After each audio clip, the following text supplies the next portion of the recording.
So here we are again, and I've got a special guest for you. My wife is here with me, and we are again having a car video without a car because I still don't have my car back. And Porsche actually sent me, they called me yesterday or today and left a voicemail, and they said that they have sourced the problem with the air conditioning system, and they have proven that it is in fact a problem that should be covered under CPO and that it should be resolved tomorrow. So that's a plus. So maybe my car will be back in these videos soon. As I mentioned before, we have some modifications that we picked up from Flat 6 that we need to go ahead and install. Do you still have the footage from Flat 6 on your phone? I believe so, yes. Or your other phone? I don't know which phone you use. I believe so, yes. So, interestingly enough, we were watching Mat Armstrong. Mat with one T. Because I think there's another Mat. Pull up your phone, because now I can't remember what the other guy's name. Pull up Mat. Let's see here. We were watching Mat Armstrong, and he's rebuilding. Not only is he rebuilding, Watson. I think it was Matt Watson. So I was getting the two confused. So Matt Watson is the Car Wow host who just ordered his 992 GT4 RS. Mat Armstrong with one T is the one who's been rebuilding a Cayman 718 Cayman S, and has also teamed up with Travaris to rebuild Adam LZ's wrecked 992 911 GT3 that went down on the Tail of the Dragon.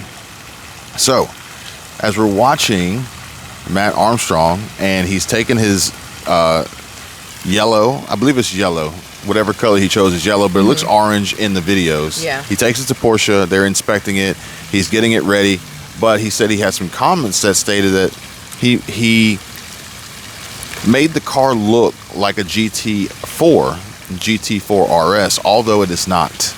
And a lot of the folks in the Porsche community aren't very happy about this based on the comments on the video. And so what he did was, he says, well, let's just see if it's not, because basically let's look at the power, let's look at the horsepower, the BHP, let's look at the torque, Newton meters of torque, and then let's put them on the track and time lapse as well as a drag race. Now, you guys, I'm not going to spoil this for you if you haven't seen it already. Go check it out. It's a good video. But as we're watching the video, and I'm making comments about the results of this video, you ask, do you remember what you asked? Can we go get another? You said like, I guess we're going to go get another. And I mentioned the car that won. Cayman. Either way, it's a Cayman. Either way, it's Cayman. And so I thought it would be cool to bring you in on this video for your take, because I'm pretty sure that not everyone is in a relationship where that would be the question asked versus, no, we're not getting another Cayman. Especially when in the beginning I didn't like Porsche. I thought they were stupid because I always saw the Boxster and I was like, meh. That's just my own personal opinion. I didn't like the shape of it, the headlights, I don't know. I wasn't a fan. And so the first time you took me to Porsche, I was like, all right, well, I guess I'll just go sit in the little waiting area while you look at stuff. But as soon as I walked in, I was like, ooh, well, that's pretty. Oh, you can go to Porsche just to hang out. Oh, yes, it's you can. that nice. Yes. And usually that friendly and inviting. And I think you had this preconceived notion of Porsche. I did. And what they look like, and it wasn't a good one. No. And then we get there, and then you're beginning to understand more about it.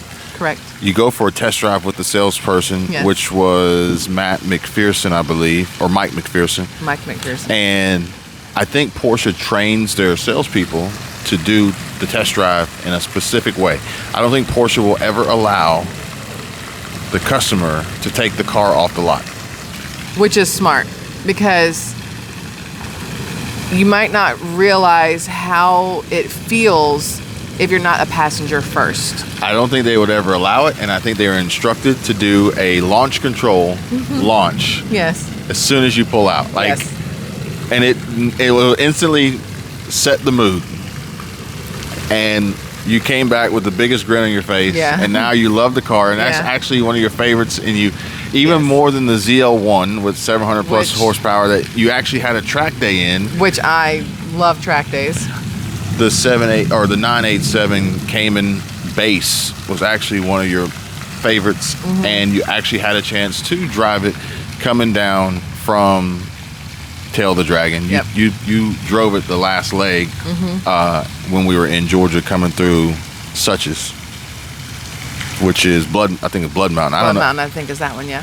So most relationships would be like, no, you're not going to get another car. Where ironically, as we're sitting here waiting to decide what we're going to do with our primary residence, and we're not super thrilled about the market, super thrilled about the options available, and still on the fence on whether or not we want to live on the beach or if we want to live Harbor. on the harbor, or if we want to live on the bay, or if we want to live inland and save some money. Yeah. Not save, spend less. Spend less, not save, spend less. And with that question still in the air, and the market not being where we want it to be, the interest rates not being where we want to be, you said, well, should we go get a GT3? Should we get a GT3 or go get a house? Because, I mean, honestly, it comes down to one or the other, but I'm not upset with where we live currently. So I'd say GT3 before the house. The biggest gripe with the GT3 is the fact that we would be limited on when we could drive it. We'd be limited on when we could drive it together. Oh, shoot. Together. It's only a two-seater, so I hope our child knows that instead of taking the Jeep for drop-off, we're taking the GT3. And somebody can stay home while pickup happens. I don't know how much I can fit into the trunk of that from Sam's Club, though. For some, then you would come up with the excuse of, I couldn't fit it all, I'll be back. Probably, correct. And then I hear the launch control going off. It was like Jeremy Clarkson on Top Gear when he had that I think he had a GT4 RS, a 991 GT4 RS, and he launch controlled everywhere. Oh, like, yeah. Going through Starbucks, he got his coffee and just launch controlled out of there. This is totally random, but you got to think, if you're going to get in trouble for driving a car, drive a car worth getting in trouble for. Like, I'm not going to go balls to the wall in a base Honda Civic, but you put me in a GT3, I'm going to take that ticket all day long. Ironically, yesterday we had some rain. The roads were wet, and we saw that acid green GT3 R. I'm sorry. No, he has a GT3 RS. Yeah. I was gonna say, I don't think it was a GT2. Acid green, because it's between a green and a yellow. That one that we saw coming out of Hooters. I gotta look back. Pull up that short that I did on the channel. I don't think that's the same one. Because no, it was the same one. He came out of Hooters. Okay. And not only is he driving this thing in the wet, he's driving this thing. Oh man, yeah. This dude, obviously, like, he's like, I'm gonna drive this Joker like I stole it. Maybe he did. I'm not sure. Running around on Cup 2s, and whether it's a GT3 or GT2 RS, I don't even think it really matters. I'm trying to remember which one it was. But he literally is like, you know what? It's raining, it's wet, I don't care. And I think that's how you should drive cars. Not park them and, baby them and rub them down with diapers. At the same time, I probably wouldn't take it out on Cup 2s in the rain, but that's just me. Did you find it? I did not realize you had this many shorts. So no, it's taking me just a second. I think it's here. No, No. No, I said the car channel. Oh, that's why. She's on the wrong channel. I'm on the wrong channel. That's my fault. But also, I didn't know there was that many shorts. Yeah, she's on the wrong channel, so. I'm burning my leg over here. I have to move the way I'm sitting. It's a GT2 RS. Oh. Yeah. That is it. Okay. Yeah, so not only GT2 RS, Cup 2s, in the wet, he's driving this Joker. He's my hero. Not all heroes wear capes. But comment down below. What is your relationship situation like? Is it a give and take? Do you have to ask permission to acquire these non-essential vehicles. Essentially, these Porsche, most of these Porsches are non-essential. We could get by with less. Is it ask permission, or is it come to an agreement on something? I guess. I feel like ask permission makes it sound like one of the people in the relationship is subservient to the other. Or, I mean, you know, if there's that. a commingling of funds and, you know, I think that most people would probably have a discussion before going out and spending 150 to 200,000 plus. I think that's the way I look at it, as a discussion, not an ask for permission, but I guess in the long run it is kind of a permission-seeking thing. Okay, never mind. And, you know, the one here who was opposed to Porsche now loves the Macan, which the Macan is an all-around winner, especially the GTS. Yeah. It's just an all-around winner, and the backseat four-door hatchback, like the functionality. But now you love. I'm the one who's been in a Taycan, and you haven't. That Taycan was yeah, you're a Taycan fan or Taycan fan. You're a Taycan fan. I like the Panameras. Panamera fan.